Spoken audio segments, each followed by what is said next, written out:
Ano po ang inyong reaction on this? Ito po nga nangyari ngayon na paglalabas po, pagsaserve ng warrant of arrest kay dating Pangulong Rodrigo Duterte. Kahapon ay mga bali-balita pa lamang ito. Sinasabi rin ng kanyang kampo, like with Attorney Panelo, na fake news. But this happened. Your reaction on this?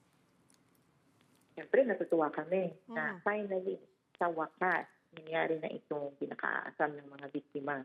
Sabi nga nila wala sila, no words can describe kung anong nararamdaman nila ngayon. Itong pagkumpirma, ililinaw ko na hanggang ngayon wala pa rin confirmation ng International Criminal Court at maski kami na galing sa kanila yung warrant. Malacanang ang nagsabi na inarest siya dahil sa warrant of arrest ng ICC at natutuwa naman kami na in-enforce, kumbaga, kung ano yung sinabi dati ni Presidente, ginawa niya. Kaya okay sa amin na may cooperation sa bahagi ng Philippine government.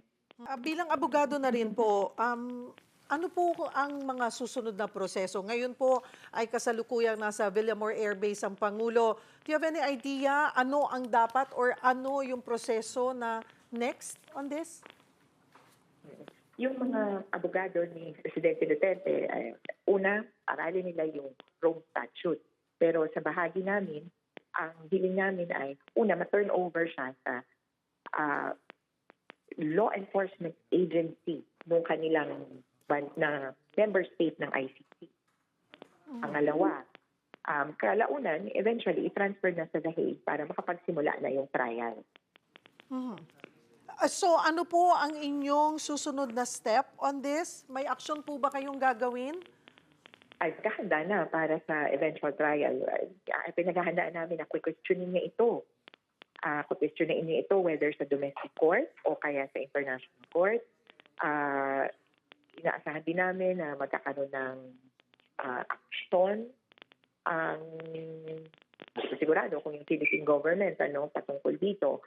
Pero sa bahagi nila bilang arresting state, yung transfer of custody at kumbaga pag perfect, kasi pwede nilang sabihin pa rin hanggang ngayon na hindi naman kami member state ng ICC kaya wala kaming authority to receive the person. So as a custodial state, kailangan ayusin din ng Philippine government yung processes at sumunod dun sa patakaran.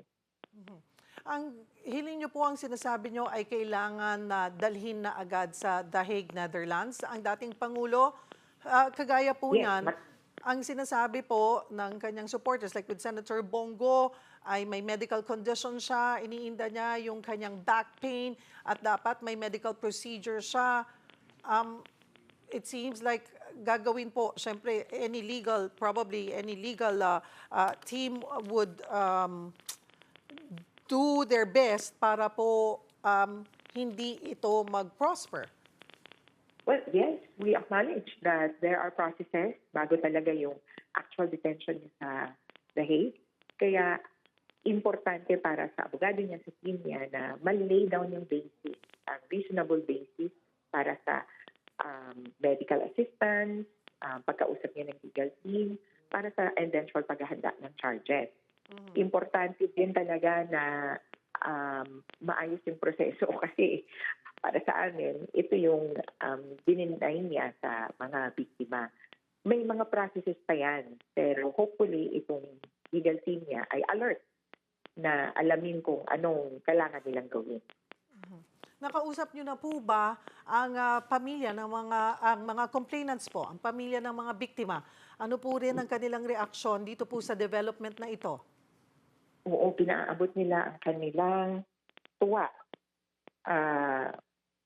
Sandali ang kanilang statement ay walang katumbas ang saya. Walang katumbas ang saya ng mga biktima dahil matagal na namin inaasam ito. At ito ang simulat sa full naman na tunguhin ng aming pagsisampa ng kaso nung una pa nga habang nakaupo siya para matigil na ang patayan. Halo-halong emosyon daw, yung iba na iiyak na. Sana hindi hanggang ngayon. At bottom line sila talaga, Duterte panagutin.